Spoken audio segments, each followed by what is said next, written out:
Donc la couche physique, en fin de compte, c'est l'adaptation de l'information sur le support physique. Donc le support physique, ça peut être l'air, hein, donc c'est les ondes radio, ça peut être du câble, ça peut être de la fibre optique. Et dans ce cas-là, il faut adapter pour pouvoir le transmettre au mieux et surtout pour protéger l'information, pour faire en sorte qu'elle arrive non corrompue, donc sans erreur au destinataire.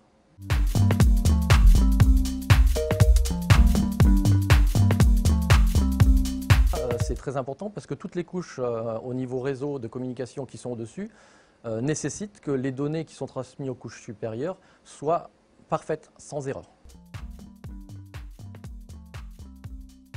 Effectivement, nous travaillons sur la sécurité by design, donc la sécurité par conception. La seule chose, c'est qu'eux, ils veulent encrypter les données pour pouvoir les protéger, du début jusqu'à la fin.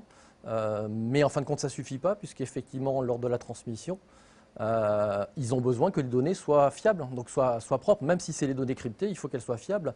Et nous, en fin de compte, c'est à ça qu'on s'attaque. C'est vraiment pour qu'eux, ils puissent avoir des données fiables et pour qu'après, leur cryptosystème puisse fonctionner. Donc on est quand même sur deux mondes différents. Nous, on est vraiment en traitement des signaux sur les communications.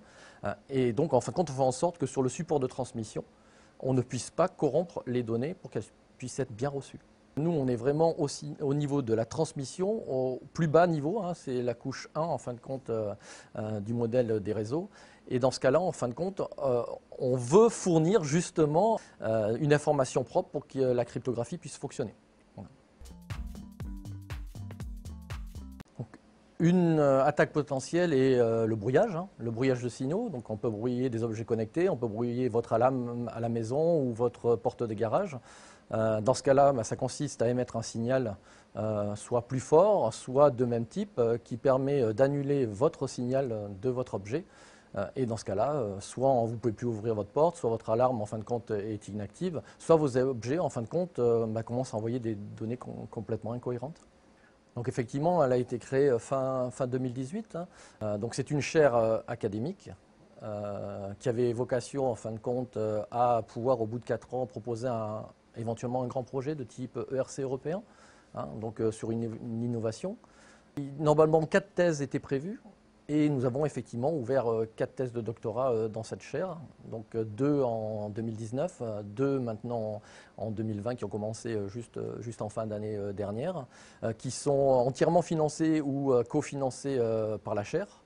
Et grâce en fin de compte cet appui cher de financement pour des doctorants, on a pu recruter les majors de nos masters, alors qu'on ne pouvait plus le faire depuis des années. Donc c'est vraiment un très gros coup de pouce puisqu'on a pu promettre aux étudiants de pouvoir faire une thèse de doctorat parce qu'on avait les financements sur un sujet très intéressant. Et ces étudiants, en fin de compte, on les a intégrés même avant au niveau master et même au niveau L3, en fin de compte, au niveau du labo de recherche sur ces thématiques-là. Et ils sont très motivés pour ce genre de choses. De plus, on devait essayer d'agréger d'autres industriels, ce qui a été fait, puisque déjà il y a une thèse en collaboration avec l'ANSTA, dont je suis directeur de thèse, qui a commencé sur de l'empreinte radio pour pouvoir faire comme des empreintes digitales, donc du RF fingerprinting, pour pouvoir reconnaître différentes sources d'IoT, pour être sûr que ce soit les bons. Et juste là, en fin de compte, en décembre 2020, une thèse a commencé avec Thales, 6GTS, et la DGA, sur de la sécurisation de la couche physique, et qui n'a pu se faire que parce qu'en fin de compte, on a fait des séminaires dans le cadre de la chaire Cyber IoT, et ils sont très intéressés. Et deuxièmement, en termes de publication, on a déjà publié dans des communications internationales, donc lors de congrès. On a plusieurs articles dans des journaux qui sont en cours de soumission, voire soumis, et aussi en cours de réalisation.